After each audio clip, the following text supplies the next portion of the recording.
جن میں جمہوریت کے فوائد گنوائے جاتے ہیں، اس کے تحفظ کا عزم کا اعادہ کیا جاتا ہے۔ لیڈروں کی زبان یہ کہتی نہیں تھکتی کہ ہمارا ملک دنیا کا سب سے بڑا جمہوری ملک ہے، لوگ شیر و شکر ہو کر رہتے ہیں۔ اس میں شک نہیں کہ ہندوستان دنیا کا سب سے بڑا جمہوری ملک ہے۔ رہنماؤں کی قیادت میں ہزاروں لاکھوں ہندوستانی عوام نے بلا امتیاز مذہب و ملت آزادی کے پرچم کو بلند کیا اور اپنی بے مثال قربانیوں اور اتحاد و اتفاق سے انگریز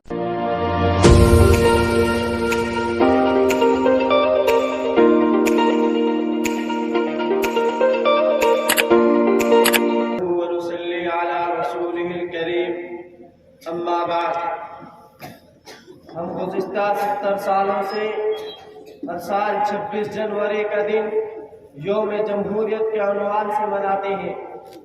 اس دن تمام سرکاری، غیر سرکاری کالج، اسکول، یونیورسٹیز، دفاتر وغیرہ بند رہتے ہیں۔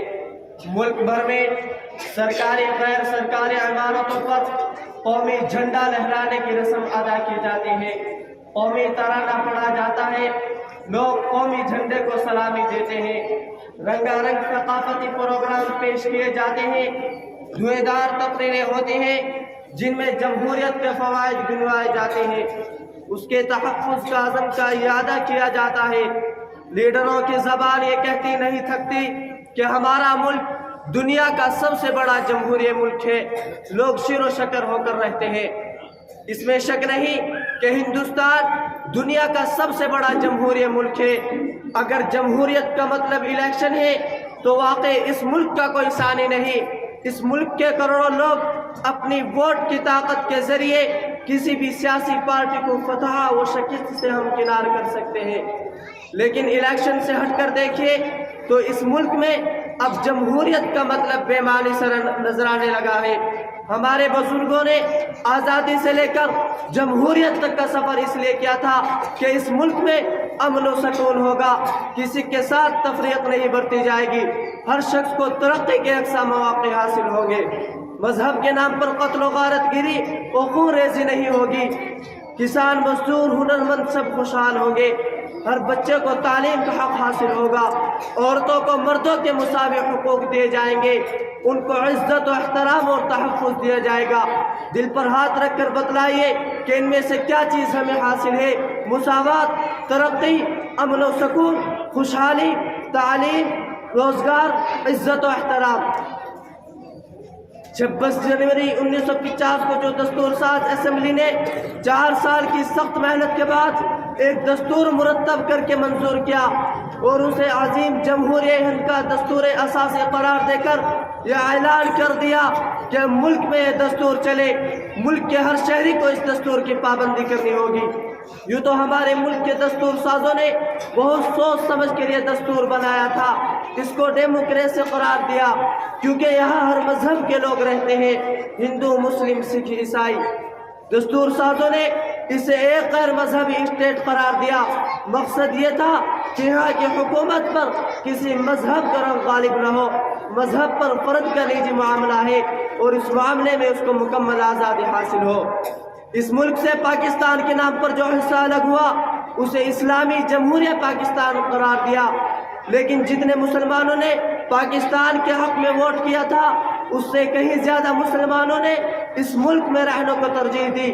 آج بھی پاکستان کے مقابلے میں ہندوستان میں مسلمانوں کی تعداد زیادہ ہے، اس لیے اس وقت کے رہنماؤں نے مسلمانوں کے جذبات اور ہندوستان کی آزادی میں ان کی گراں قدر خدمات اور ملک سے ان کی محبت اور وفاداری کا خیال رکھتے ہوئے اسے ایک ایسا دستوری تحفظ ادا کیا کہ ملک کسی مذہب کے حوالے سے نہ پہچانا جائے۔ 26 جنوری 1950 کو جو دستور نافذ ہوا اس میں یہاں کی ہر شہری کو بنیادی حقوق دیے، آزادی دی، مساوات دیے، برابری دی، حصول انصاف، حصول تعلیم دی، حصول معاش کے یکساں مواقع دیے، لیکن حکومتوں نے اپنی بدنیتی اور اپنے حقیر مقاصد کی خاطر اس دستوری تحفظ کو برباد کر کے رکھ دیا۔ آج ہمارا ملک جن حالات سے گزر رہا ہے وہ سب کے سامنے ہے۔ یہ جن حالات سے گزر کر یہاں تک پہنچا ہے وہ بھی کسی سے ڈھکے چھپے ہوئے نہیں۔ جب یوم جمہوریہ آتا ہے اور ہر سال آتا ہے تو ہم خوشی اور مایوسی کے ملے جلے جذبات کے ساتھ اس دن کا استقبال کرتے ہیں۔ خوشی تو یہ ہے کہ بہرحال ہم اپنے بزرگوں کی قربانی کی طفیل آزاد ہندوستان میں سانس لے رہے ہیں۔ خوشی اس بات کی بھی ہوتی ہے کہ ہم آزادی کے ساتھ ساتھ ایک جمہوری ملک میں زندگی گزار رہے ہیں۔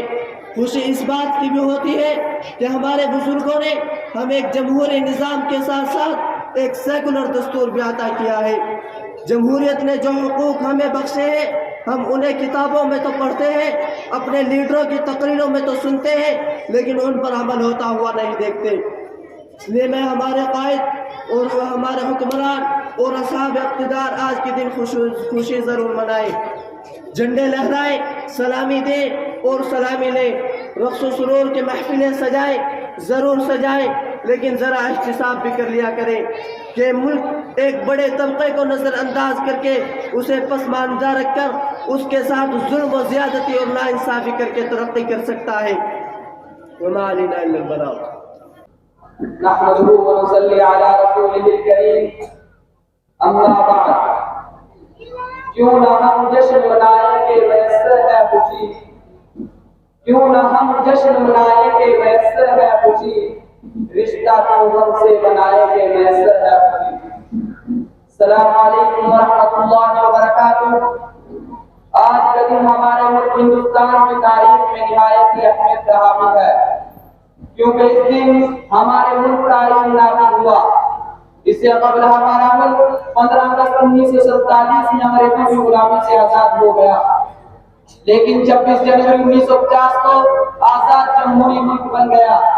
بے شک اسی دن کے لیے گاندھی جی، مولانا آزاد، جواہر لال نہرو، خان عبد الغفار، نیتا جی سبھاش چندر بوس جیسے عظیم رہنماؤں کی قیادت میں ہزاروں لاکھوں ہندوستانی عوام نے بلا امتیاز مذہب و ملت آزادی کے پرچم کو بلند کیا اور اپنی بے مثال قربانیوں اور اتحاد و اتفاق سے انگریزوں سے ٹکر لی اور اسے ٹکر لینے پر مجبور کر دیا۔ آج کا دن ہمیں انہی بزرگوں اور عظیم رہنماؤں کی قربانیوں اور ان کے مقاصد کی یاد دلاتا ہے۔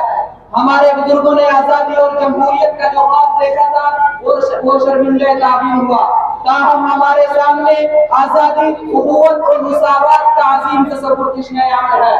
اس ملک کے تمام باشندوں کو یکساں طور پر آگے بڑھ کر اس یکجہتی کا مظاہرہ کرنا چاہیے۔ اس موقع پر ہمیں یہ نہیں بھولنا چاہیے کہ ہمارا ملک آج گناگون مسائل سے دوچار ہے۔ یہ ہمارے لیے لمحہ فکریہ ہے۔ بلا شبہ ہم نے شدید مزاحمتوں کے باوجود اپنے گنگا جمنی وفاقی اور جمہوری کردار کا زبردست تحفظ کیا ہے۔